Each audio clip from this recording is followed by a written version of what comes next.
준비됐으니까 시작할까요? 안녕하세요. 저는 노무법인원 이정우 노무사입니다. 반갑습니다.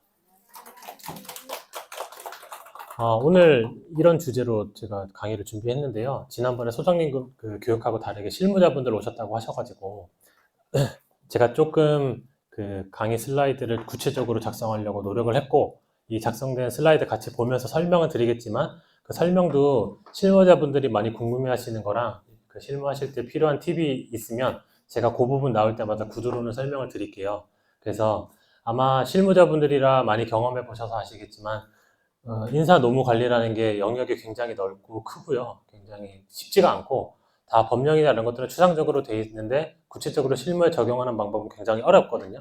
그래서 제가 그나마 그 나와 있는 인사 노무 중에서도 요약해서 가져온 게 이 강의 슬라이드 자료예요.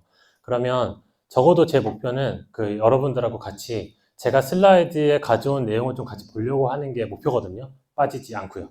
그래서 최대한 제가 강조 표시를 해서 가져온 게 있어요. 근데 이제 교재 그 프린트 된 거는 칼라 프린트가 아니다 보니까 제가 이제 그거는 빨간색으로만 해놓은 거는 좀 보시기가 힘들겠지만 이걸로 봐주시고, 밑줄이나 볼드 처리해 놓은 부분은 아마 거기서도 표시가 나니까 같이 보시면 될 것 같아요.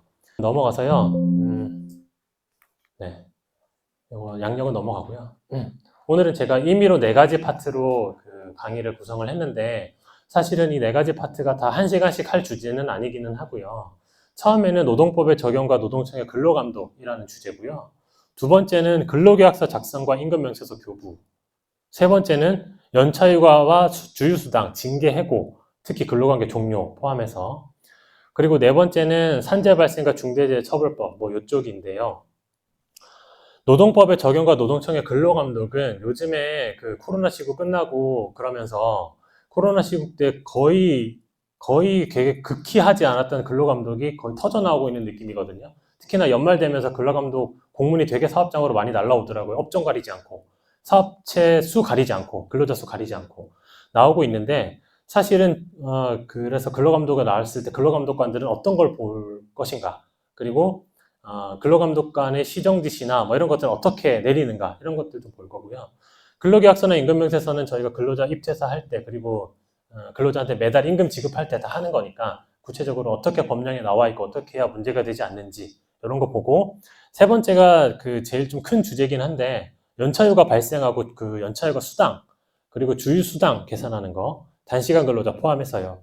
그리고 징계 해고할 때 어떻게 해야 문제가 되지 않을지 실무에서 쉽지 않습니다, 물론.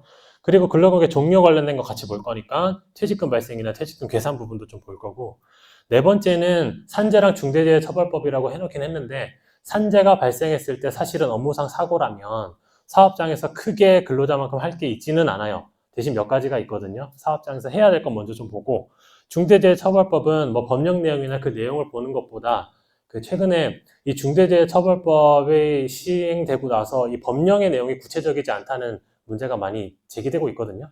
그래서 그러다 보니까 고용부에서 행정해석도 비교적 최근에 많은 분량으로 낸 게 있어요.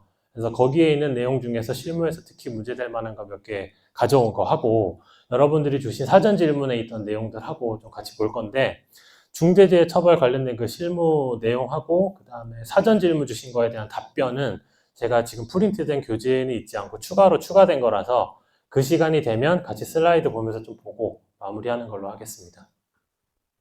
첫 번째는 노동법 적용과 노동청의 근로감독인데요.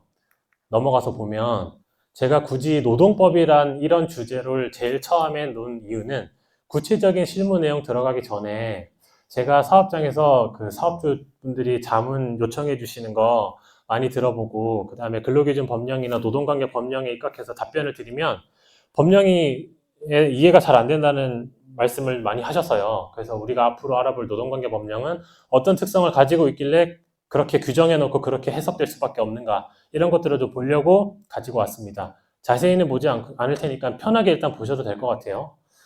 노동법이라는 법률은 없어요. 대표적인 건 근로기준법이죠. 그건 근로기준법인 거고, 노동법이라는 법은 없습니다. 따라서 뭐 이런 실질적 대등성을 추구하는 법규범의 총체라는 게 이제 노동법이라고 흔히 말하는 거고요. 근대사회 시민법과 기본 원리를 달리함이라고 되어 있는데요. 시민법은 우리나라에서 지금 현행 법령상 민법을 의미한다고 보시면 돼요. 민법은 노동법의 상위 법령은 아니고요. 뭐 굳이 말하자면 일반법과 특별법의 관계라고 보시면 되는데 그 관계는 일반법에서 규정되지 않은 건 일반법, 특별법에 동일하게 규정된 건 특별법 규정에 적용되는 거 이런 관계. 특별법에 규정이 없는 건 일반법의 규정에 적용되는 거 이런 관계라고 보시면 될 것 같은데 그러면 시민법은 절대적 소유권을 보장하는 거죠. 왜냐하면 민법이라는 게 당사자 간에 계약을 하고 그 내용대로 효력이 발생되는 걸 보장해주는 법령이거든요. 그러면 절대적 소유권을 보장한다는 게 그런 의미인 거예요. 대신 노동법은 좀 다르죠. 소유권의 상대성을 인정한다는 건데 예시를 들면 노동상권을 보장한다는 거예요. 노동상권 중에 가장 대표적인 건 쟁의행위권이죠. 파업이요. 파업을 하면 사용자의 재산에 필연적으로 손해를 끼치거든요. 사업을 태업을 하든 파업을 하든 어쨌든 간에 그 기간 동안에 근로자들은 일을 하지 않으니까요. 근데 이제 그런 것들을 헌법에서 위임받아서 인정하고 있다. 이게 노동법이다. 그래서 소유권의 상대성을 인정한다는 거다. 두 번째는 계약 자유의 원칙이지만 노동법은 다르죠.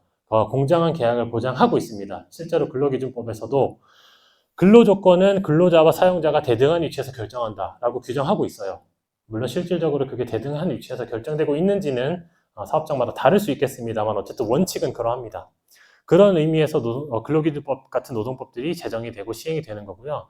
다음 시민법은 과실책임주의예요. 과실이 없으면 책임을 지지 않는다는 얘기인데 노동법은 과실이 없어도 보상을 해줍니다. 예를 들면 여기 보면 산업재해 보상제도라는 게 있죠. 근로자가 일을 하다 다쳤어요. 근데 일을 하다 다친 거에 근로자 과실이 있을 수 있죠. 그렇다 하더라도 산재에서는 묻지 않고 보상을 해준다. 이런 의미 보시면 돼요. 그 원리가 부과실주의다.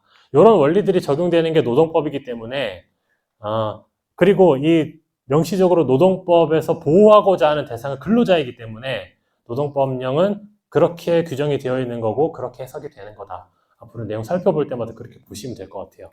그 다음에 노동법은 개별적, 집단적으로 나뉘죠. 우리가 오늘 살펴볼 건 집단은 당연히 아니고 개별적 근로관계 한번 볼 거고 넘어가서 보시면 개별적 근로관계는 우리가 되게 친숙한 법령들이에요. 근로기준법도 여기에 해당하고요. 최저임금법도 여기에 해당하죠. 그리고 원래 근로기준법에 있었다가 퇴직금은 따로 근로자 퇴직급여 보장법이라는 이름으로 규율을 하고 있죠. 그 다음에 나머지 산업안전보건법이나 파견법, 기간제법 이런 것들도 마찬가지. 다음은 4대 보험 관련된 법령도 다 마찬가지입니다. 개별적 근로관계를 규율하는 법령의 예시로 보시면 될 것 같아요. 다음은 집단적 근로관계는 가장 대표적인 노조법, 그리고 노동위원회법 이런 것들이 있습니다. 노동위원회에서 노조가 제기한 부당 노동행위 구제 신청 이런 것들을 담당하기 때문에 노동위원회법도 집단적 근로관계를 규율하는 법 중에 예시로 들 수 있겠다. 이렇게 보시면 될 것 같습니다. 다음은 근로기준법이 적용되는 범위입니다. 우리가 잘 알고 있지만 5인을 기준으로 5인 이상이면 근로기준법 같은 노동법령이 전면 다 적용되는 거고 그렇지 않으면 일부만 적용되는 건데요. 제가 앞으로 그 내용을 볼 때마다 최대한 챕터가 바뀔 때마다 그 챕터의 그 근거 규정을 좀 넣으려고 노력을 했어요. 실무자분들이 보시는 거라 이 법령들을 다 외우거나 조문을 외울 필요는 없지만 뒤에 나오는 내용들이 실무적으로 어떤 근거를 가지고 이렇게 판단되고 적용되는지를 좀 보시라고 적어놓은 거고요. 법령의 내용을 다 보진 않겠지만 적어도 제가 좀 강조 표시한 거는 한 번씩 보고 넘어갈 겁니다. 근로기준법에서는 근로기준법에서 정하는 근로조건은 최저기준이다라고 정하고 있어요. 그래서 당사자 간에 아무리 합의하고 각서를 쓰고 합의서를 쓰더라도 이 법보다 더 불리한 조건으로 근로계약을 하면 그건 무효입니다. 그 부분에 한해서는요. 전체 근로계약이 무효인 건 아니고요. 그 부분에 한해서. 그 다음에 그 근로기준법을 적용할 때는 상시 5명을 기준으로 해서 전면 적용되거나 여기 상시 4명 이하, 4명 이하라고 되어 있는데 일부만 적용할 수 있다고 되어 있어요. 이미 해보신 분들도 계시겠지만 상시 근로자 수를 계산하는 방법이 있거든요. 조금 복잡하긴 한데 사업장이 가동한 일수를 한 달 단위로 가동한 일수를 다 세고요. 며칠인지 세고 그 날마다 몇 명이 나와서 출근했는지를 다 세고요. 그 근로자 수를 다 합산하고 일수를 합산해서 그거를 나눕니다. 그러면 하루에 몇 명인지가 나오죠. 그러면 꼭 5명, 4명으로 정수로 떨어지진 않고요. 소수로 떨어질 수도 있어요. 그래서 4.9명이라고 하더라도 5명이 안 되니까 5명 미만인 거고요.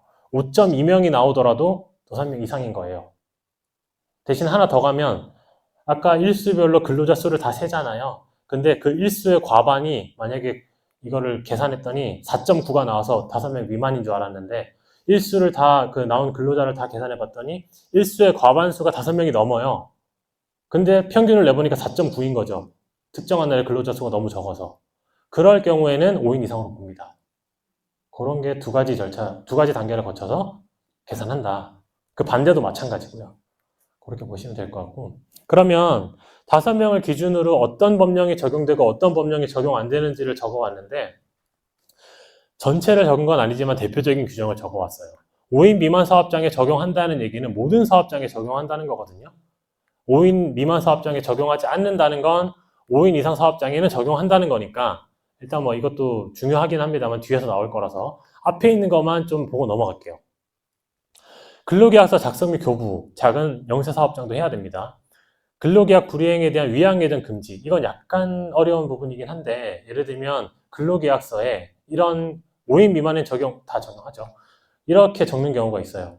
근로자가 사직을 하려면 30일 전에 사직서를 제출해야 된다.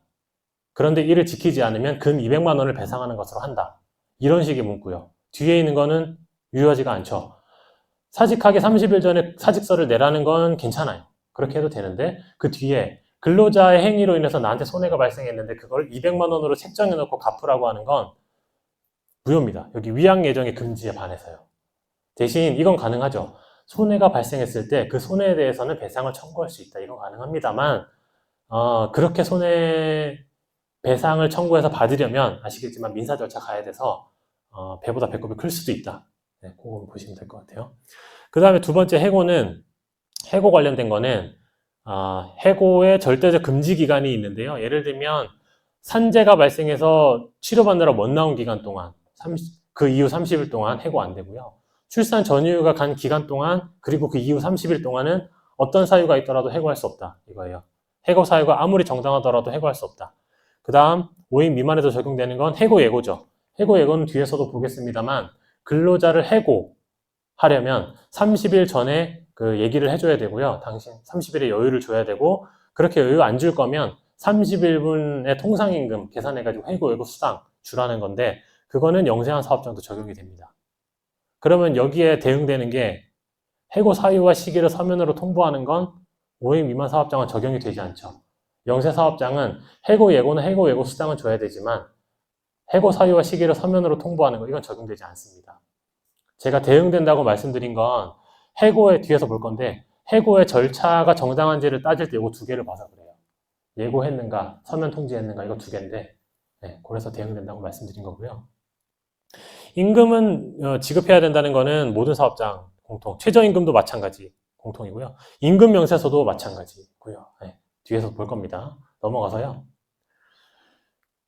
5인 미만 사업장이더라도 휴게 시간은 부여해야 됩니다. 언제요? 근로시간 4시간마다 30분, 근로시간 중에 부여하는 것이 원칙이고 4시간마다 주는 걸로 돼 있으니까 8시간 일하면 1시간, 12시간 일하면 1시간 반 이런 식으로 주는 거고 휴게 시간 부여 관련해서는 종종 노동청에 진정이 들어가는 게 근로자는 휴게 시간인데도 내가 쉬지 못하고 일했다고 주장하는 거고요. 그러니까 임금 달라는 거고요.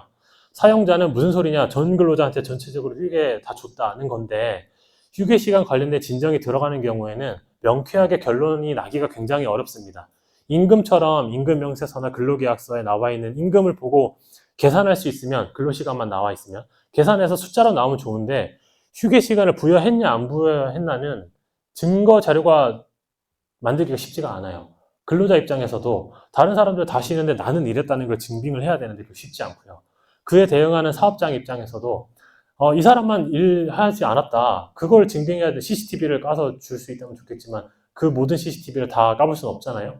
그러니까 보통 사업장에서 대응하는 방식은 우리 회사에 휴게 공간이 이렇게 마련되어 있고 그 다음에 그 옆에 같은 업무를 하는 근로자도 그 시간에는 전부 다 나가서 밥 먹었고 같이 밥 먹었다. 진술서 같은 거. 이런 식의 응대를 하기 때문에 만약에 그게 잘 준비되지가 않는다면 그 진정은 명쾌하게 해결하는 기가 힘듭니다. 그러면 근로감독관이 중간에서 중재를 하죠. 화해하고 근로자가 휴게 못 받고 얼마 요구하는데 얼마 주는 걸로 해서 중간에서 그런 식의 결정이 좀 많이 나는 편이에요. 그리고 휴일, 주휴상 유급 보장 이거는 뒤에서도 볼 주휴이고요. 대신 이제 법정 공휴일은 아니죠. 법정 공휴일은 5인 미만 사업장은 5인 미만 사업장은 법정 공휴일을 유급으로 보장하지 않아도 법적으로 되니까 그건 아니지만 주휴일은 주휴수당은 적용된다. 그 다음에 5인 미만 사업장에도 4대보험, 퇴직금, 직장 내 성희롱 금지 이거 다 적용되는데 직장 내 성희롱 금지에 대응하는 직장 내 괴롭힘은 5인 미만 사업장에 적용되지 않습니다. 그래서 처벌 규정 이런 거 적용되지 않아요. 영세사업장은. 사업주의 조사 의무도 당연히 다 적용 안 되고요. 이렇게 보고요. 근로기준법 그 적용 범위 봤으니까 근로감독의 유형에 대해서 볼 건데요. 근로감독이 나오면 어떤 근로감독이 나올 건지 공문으로 먼저 줍니다. 안내문을. 그리고 일시를 주고 준비해야 되는 서류 목록을 줘요. 근데 여기 보면 근로감독 유형이 정기가 있고 수시가 있고 한 장 넘기면 특별도 있거든요. 이렇게 세 가지가 있는데요. 사실 코로나 이후에 요즘에 많이 하는 건 정기감독이에요. 정기감독은 때 되니까 한다 이런 개념이잖아요. 그러니까 공문도 되게 러프하게 나와요. 기간도 한 달 반 정도를 정해놓고요. 이 중에서 그 사업자랑 협의되는 날짜 이때 나오겠다고 해요. 그리고 요구하는 서류도 되게 기본적인 근로계약서, 임금명세서, 퇴직한 사람들 퇴직금 제대로 줬는지 이체 확인증 이런 것들, 연차 수당 안 준 거 있는지 그 연차 수당 내역, 지급 내역 이런 것들 요청하는 거기 때문에 크게 걱정하지 않으셔도 돼요. 그리고 정기감독 나와서 만약에 미비한 게 있으면 기본적으로 시정 지시를 하는 게 우선입니다. 시정 기간을 주고요. 그러니까 그 기간 내에만 다 하면 과태료 받지 않아요. 괜찮습니다. 대신 그 시정 기간을 줄 수 없는 게 있죠. 감독관도. 예를 들면 최저임금 위반돼 있는 근로자가 있다거나 포괄임금제 설정을 했는데 최저임금 위반되는 경우가 종종 있거든요. 연장 근로를 너무 많이 집어넣거나 해서 그런 건 즉시 시정을 하라고 하겠지만 웬만하면 시정 기간을 줍니다. 그래서 정기감독은 크게 걱정하실 게 없는 감독인데 수시 감독 중에서 제가 여기 빨간색 해온 거 보면 나호요. 이거 보면 근로감독 청원 등이 접수되어 사업장 감독이 필요하다고 인정되는 사업장. 이거는 약간 얘기가 다릅니다. 정기감독하고 다르게 우리 사업장에서 노동관계법령 위반 행위가 이루어지고 있다고 신고가 들어갔다는 얘기거든요. 반드시 재직 중인 근로자만 신고할 수 있는 건 아니고 그 사실을 알고 있는 제3자도 신고가 가능해요. 그러면 감독관이 이 신고를 접수하고 사업장에 바로 날짜 지정해서 나가겠다고 합니다. 그러면 사업장에서는 준비하라고 한 서류 열심히 준비하지만 100% 확률로 지적 엄청 당할 겁니다. 감독관이 나오면 3명이 한 조로 돼서 나오는데요. 정기감독하고는 좀 다르게. 그 중에서 한 명은 무조건 뭐 하나 건수 잡으려고 나온 사람이에요. 털려고 나온 사람이라고 보시면 돼요. 되게 빡세고요.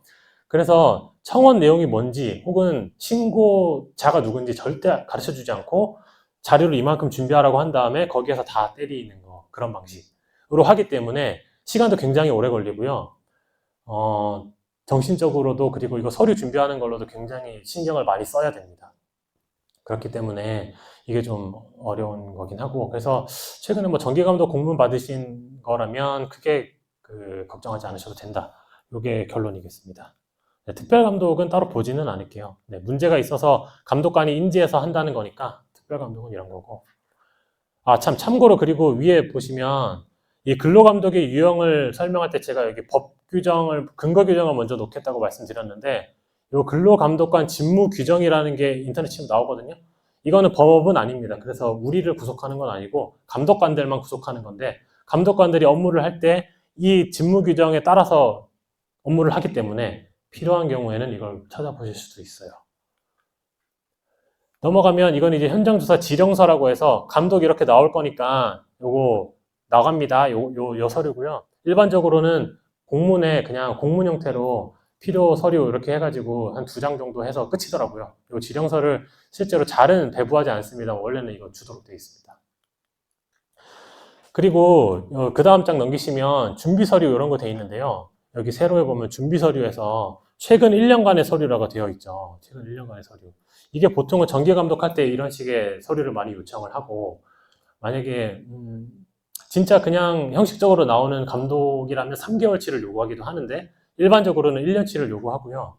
여기 제가 밑줄 그어놓은 것만 좀 볼까요? 서류를 보면 전 근로자의 근로계약서 당연히 근로자 그 서명 들어간 근로계약서 준비하셔야 되고 두 번째는 고용보험 등 사회보험 사업자 가입 여부 확인 이거 서류 이거는 아까 상시근로자 수 산정하는 거 잠깐 말씀 나눴는데 실질적 실무에서는 그걸 다 계산하고 있을 수는 없으니 그냥 고용보험 몇 명 가입되는지 그거 사이트 들어가면 떼면 나오거든요. 그걸로 확인합니다. 확인하고 그다음에 근로자 명부. 이게 잘 안 돼 있는 사업장이 사실 많은데, 대단한 내용을 적는 건 아니고요. 그냥 이름, 입사일, 나이, 그다음에 뭐 담당 부서 이런 것들 적게 돼 있는 거. 그거 잘 관리하고 있는지 보는 겁니다. 담당 업무 이런 거. 그 다음에 급여 대장 이거는 사업장에서 매달 급여 나갈 때 있어야 되니까 가지고 계실 거고, 임금 명세서도 마찬가지고요. 그 다음에 뭐 출퇴근 기록부 이런 거 있습니다만, 이건 연장 근로가 많은 사업장이거나 뭐 그런 경우에는 문제가 될 수 있을 거고, 밑에 연장 근로 개인별, 월별 내역, 근태 자료 이런 거 요청할 수도 있는데, 연장 근로 수당이 제대로 지급되어 있지 않은 정황이 보였을 때 이렇게 구체적인 자료를 요청할 수 있습니다. 그리고 연차휴가 사용 관리 대장. 뒤에서 연차휴가 관련해서는 관리대장 예시를 보여드리긴 할 텐데 법정 서식은 아니고 그냥 사업장에서 근로자별로 연차를 며칠 발생했고 근로자가 월별로 며칠 썼으니까 며칠 남았다. 이 정도 정보만 있으면 돼요. 그리고 최근 1년간 퇴사자 명단. 이거 당연히 퇴직금 제대로 지급됐는지 보려는 거고, 그래서 제일 중요한 뭐 근로계약서는 너무 당연히 있어야 되는 거고, 진정이든 감독이든 제일 먼저 요구하는 조례가 이 근로계약서, 임금명세서 이런 거기 때문에 이런 것들은 잘 갖추어 놓으셔야 되겠습니다. 넘어가서요. 다음에 이제 점검 사항별로 근로감독관이 법 위반 사항을 발견했을 때 조치를 어떻게 하는지에 대해서 볼 건데요. 다 보지는 않을 거고 여기 나와 있는 것만 좀 볼 건데요. 17조 보면 근로조건 서면 명시 교부 의무, 이거 근로계약서 작성 안 했다는 거거든요. 여기 뭐 시정기간 14일 주고 시정하라고 되어 있습니다. 그 기간에 하지 않으면 과태료겠죠. 그래서 이 기간 내에만 잘 이루어지면 됩니다. 다음은 이제 해고 예고하고, 그다음에 이제 이게 56조니까 이거 퇴직금 같은 거, 퇴사한 근로자들 퇴직금 안 준 거, 그리고 이거 임금 지급 원칙이니까 임금 안 준 거, 이런 것들인데, 사실은 해고 예고를 미이행했다는 건 해고 예고 수당이 발생되는 거고, 그 다음에 이제 퇴직한 근로자에 대해서 14일 이내 퇴직금이나 그달에 임금을 줘야 되는데 그게 지급되지 않은 거고, 밑에는 이제 임금이니까 임금을 안 줬다는 거니까 이런 것들은 시정기간을 주기는 합니다만 최대한 빨리 입금한 다음에 날짜를 아예 픽스를 해요. 그래서 그때까지 입금하고 이체 내역서까지 같이 보내줘야 이게 마무리가 됩니다. 그리고 여기는 이제 연장근로 한도 위반이 있고, 휴게시간 미부여, 주휴 미부여 이런 것들이 있는데요. 여기 수당이 있네요. 연장야간 휴일근로 수당. 근데 이제 위에 세 개, 이제 휴게시간은 얘기를 했고요. 주휴일도 이제 뭐 안 돼 있는 거는 8시간씩 쳐서 주면 되니까 그렇다 치고, 연장근로 한도 위반해서요 말씀드릴 게 있는데, 연장근로 한도는 법적으로 12시간이죠. 일주에 12시간은 연장근로뿐이 아니라 휴일근로도 같이 다 포함입니다. 그래서 근로자가 일할 수 있는 최대 한도치는 40시간 더하기 12시간 해서 52시간. 52시간제가 여기서 나온 거잖아요. 그래서 12시간까지를 해서 위반을 하면 안 되는데, 위반하면 처벌이거든요. 그 시정기가 3개월이죠. 그러면 사업장 내 근로자가 근로계약서든 임금명세서든 연장근로가 12시간, 일주에 12시간 넘는 걸로 기재가 돼 있거나 그러면 근무 시스템을 다 바꾸라는 거예요, 3개월 내에. 그래야지, 그러면 이제 임금명세서는 근로계약서나 제출하라고 하겠죠. 그래야지 이거를 지워주겠다는 거거든요. 근데 이제 보신 분들은 아시겠지만 올 초에 노동부에서 연장근로 12시간 그 제한에 대해서 선제적으로 근로감독은 하지 않겠다는 발표를 했거든요. 근데 그게 대대적으로 저도 그렇고 개인적으로도 자문사에 그걸 얘기할 수가 없는 이유는 그냥 법에 배치되는 걸 발표를 한 거예요. 갑자기 어느 날 다음 달부터는 감독할 거예요. 이래버리면 할 말이 없거든요. 그래서 사업장에서 그 말 믿고 이미 사업장에서 포괄임금제나 근무 시스템 짜놨는데 갑자기 다음 달부터 감독하겠다고 하면 다시 또 바꿔야 되니까 사실은 그냥 법에 따라서 바꾸는 것이 맞겠다고 자문을 드리고 있습니다. 그리고 만약에 근로자가 우리 사업장 주 52시간제 위반하고 있다고 신고를 한다고 하더라도 시정기간은 3개월이 아니라 9개월까지 줄 거니까 최대한 처벌하지 않고 유예해주겠다, 이런 입장을 밝혔어요. 이제 올해 초에 발표했는데 벌써 10월 중순이 넘어가고 있으니까 이제 내년에는 어떻게 될지 모르겠지만 어쨌든 발표는 그렇게 한 상황이다, 이렇게 보시면 될 것 같아요. 다음 넘어가서요. 네, 근로감독의 최근 점검 동향인데, 사실 제일 전통적으로도 그렇고 최근에도 그렇고 임금체불 관련해서 감독하는 게 제일 크죠. 퇴직금도 그 중에 하나고, 연차휴가 미사용 수당도 그 중에 하나고, 연장근로 휴일근로가 있는데 감독관이 임금대장 주면 그거 보고 다 계산해봐요. 실제로 그 앞에서. 그러면 거기에 맞지 않다. 금액이 이상한데요? 이러면 이제 이게 어쩐지 소명을 해야 되는 거예요. 그럼 이게 다 임금체불이거든요. 그럼 이제 출퇴근 시각 기록 이런 것도 달라 그러고 다시 또 봐요. 그래서 임금체불은 전통적으로 보는 거고, 제대로, 네? 아, 네네. 그게 전통적으로도 제일 많이 보는 거고, 최저임금이야. 말할 것도 없는데, 최저임금이 문제되는 건 근로자 월 급여는 250이라고 써 있는데, 포괄임금으로 그 산입된 연장근로를 다 따져보니까 기본급이 최저시급이 안 되는 거예요. 그런 경우가 너무 많거든요. 그럴 경우에는 바로 최저임금 위반이라고 해버리죠. 그다음 비과세 10대 같은 것도 문제가 되는 것이 뒤에서 보겠지만 비과세 10대 20만 원으로 한도 상향됐잖아요. 23년부터. 근데 식대 20만 원 중에서 최저임금에 들어갈 수 있는 게 20만 원 전체가 아니잖아요. 그거예요. 그것도 많이 놓치는데 그래서 그것도 따져서 최저임금 위반이면 바로 시정해야 되고 그 다음에 이제 요즘에 최근에 많이 하겠다고 한 건 포괄역산제 오남용 관련된 거 이거 많이 보겠다는 건데 주 52시간제는 뭐 이것도 기본적으로 보겠지만 포괄역산제는 우리가 그 하는 이거죠. 근로자의 월 급여는 300만 원으로 한다. 근데 근로자의 월 급여 중에 이 300만 원에는 기본급이 들어가 있고 재수당이 모두 포함되어 있다. 보통 이런 식으로 쓰잖아요. 이걸 실무에서는 포괄임금제라고 하거든요. 수당을 일일이 계산하지 않고 300만 원 퉁, 이게 포괄임금제라는 개념인데 이렇게 하면 그냥 무효입니다. 인정해주지 않아요. 최악은 300만 원 전체를 기본급으로 보고 그거에 따른 시급을 구한 다음에 연장근로 전체를 계산해서 지급하라고 할 수도 있습니다. 그러면 포괄임금제가 오남용되지 않고 정당하게 사용하려면 어떻게 해야 되냐? 법에는 없거든요. 포괄임금제라는 게. 근로자의 임금을 300만 원으로 맞추는 건 맞는데요. 그 안에 임금 구성 항목을 구체적으로 다 나누어야 돼요. 기본급, 연장근로수당, 휴일근로수당, 사업장에 따라서는 연차수당. 연차수당 넣는 거 사실 굉장히 비추합니다만. 왜냐면 근로감독관도 굉장히 높은 확률로 그거 보면 시정지시 내려요. 그러니까 법을 위반한 건 아니거든요. 포괄임금제 안에 올해 내가 근로자가 쓸 수 있는 연차를 수당은 이제 1년 후에 발생하는 거니까 그걸 미리 임금에다 집어넣고 12개월 나눠가지고 그 임금으로 하겠다. 가능은 한데 연차휴가 사용의 취지에 맞지 않지 않냐 그러면서 다 그 시정지시 내려요. 높은 확률로. 그러면 이제 포괄임금제를 구성할 때 기본급 얼마, 연장수당 얼마를 계산하려면 연장근로 시간이 얼마인지가 나와야 되고요. 휴일근로수당 얼마가 나오려면 휴일근로 시간이 얼마인지가 나와야 돼요. 월간. 연차는요. 연차도 8시간 넣고 뭐 10시간 넣고 이러잖아요. 그게 박혀야 되는 거예요. 그 구체적인 액수까지. 그래야만 포괄임금제가 유효하다고 보는 거예요. 이제 그걸 세팅하려면 근로자가 쉽지가 않죠. 시급도 맞춰야 되고 최저시급도 맞춰야 되고 거기다 비과세 10대까지 있으면 미산입되는 범위 빼고 최저임금 이상인지도 봐야 되고 쉬운 게 아닙니다. 근데 이제 감독관분들은 맨날 그것만 하시니까 잘 잡아내시죠. 포괄역산임금제는 그런 문제가 있다. 그걸 잡으려고 하는 거다. 보시면 됩니다. 넘어가서요. 첫 번째 거는 노동법 적용하고 이제 근로감독이었는데 두 번째는 근로계약서하고 임금명세서